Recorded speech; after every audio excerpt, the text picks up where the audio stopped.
Sa është i mundur rikthimi i dialogut të planifikuar strategjik me SHBA-t në këto rrethana aktuale? Në rrethonat aktuale është e pamundshme që të rikthehet një proces i dialogut strategjik SHBA Kosovë, për faktin që arsyet për të cilat është ndalë ky dialog nuk kanë ndryshuar. Do të thonë, ne kemi parë zhvillimet e fundit që kanë ndodhur në Departamentin e Shtetit, në Kongresin Amerikan, ku qartazi thuhet se kjo qeveri është pengesë për zhvillimin e dialogut strategjik Kosovë-Shtetet Bashkuara të Amerikës, nuk mund të prodhoj një ndryshim në këtë kurs, përderisa nuk ka një ndryshim brenda shtetit Kosovës. Ajo që unë mendoj është që e vetmja mënyrë për të rifilluar një dialog strategjik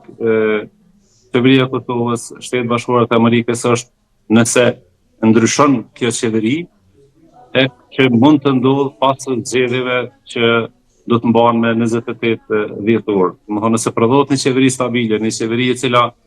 i respekton aleatet, pastaj mund të llogarisim se mund të kemi edhe një dialog strategjik. Në të kundërtën nuk pret që të ketë një ndryshim në këtë raport, përderisa kemi sanksione edhe kemi këto raporte të ngrira Kosovë me aleatet tanë. Mund të bëj diçka zyra e presidentes në këtë drejtim, presidentja Osmani, për rikthimin e dialogut, sepse pas një takimi me zyrtarët amerikanë, dje thanë që do të fokusohen në rikthimin e dialogut strategjik, apo është ekskluzivisht qeveria ajo që mund të ndryshojë rrethonat përmes veprimeve të koordinuara siç po kërkojnë amerikanët?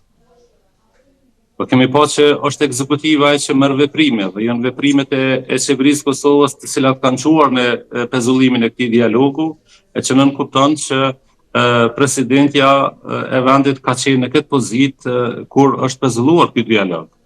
Ka do të thotë se është e pamundshme që prej pozicionit të presidentit, kur e dim që i ka dhe vetëm edhe disa muaj mandat kjo presidencë, që të bëjë ndonjë ndryshim. Po këto deklarata se janë duke punuar për rikthimin e dialogu dhe ngritja e një shpresë se mund të rikthehemi në binaret normal në raport me aleatet tanë, besoj që ka të bëjë me fushatën zgjedhore. Kemi parë që presidentja vazhdimisht ka mbajtur anë nga kjo shumicë e cila ka qeverisë me Kosovën deri tash, dhe të njëjtin po e bën edhe këtë. Është një dhuratë që mundohet t'i bëj për fushatë zgjedhore zotit Kurti, përndryshe nuk do të ketë asgjë